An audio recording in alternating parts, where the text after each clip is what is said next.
Porsyon kan tulay na naraot 2 taon na ang nakakaagi, padagos na agrangay kan mga residente sa barangay Iyagan, Baaw, Camarines Sur.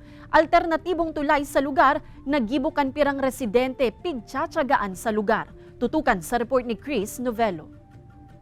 Pinagtagping kawayan asin poste kan Kasureko 3. Ini ang parametra sa tulay na pinagtatsagaan na agihan kan mga residente sa barangay Iyagan, Baaw, Camarines Sur.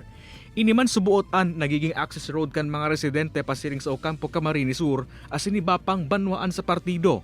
An porson kaya kan tulay sa lugar, 2 taon na subuot na naraot huli sa pag-uuran.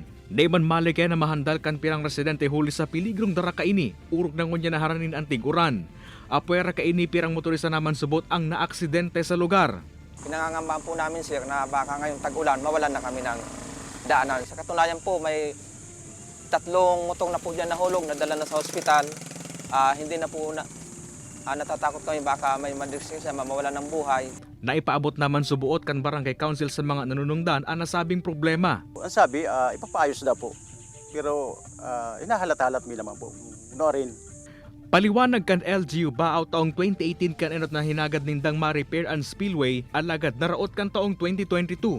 Hinahanapan na subot nin paagi kan LGU na mapondohan ng 3 million pesos nganing maipa-repair ang portion kan tulay na naraot. Actually, na-discuss ko na po ito sa ating in charge na office, sa Municipal Engineer's Office and sa Finance Committee kung pwede itong mabigyan ng allocation.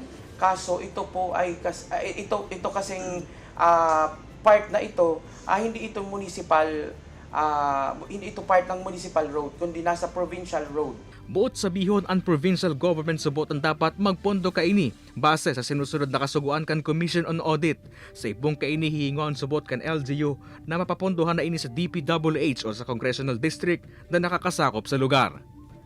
Kay banan si Carl Abunita, Chris Novello, Balitang Bicolandia.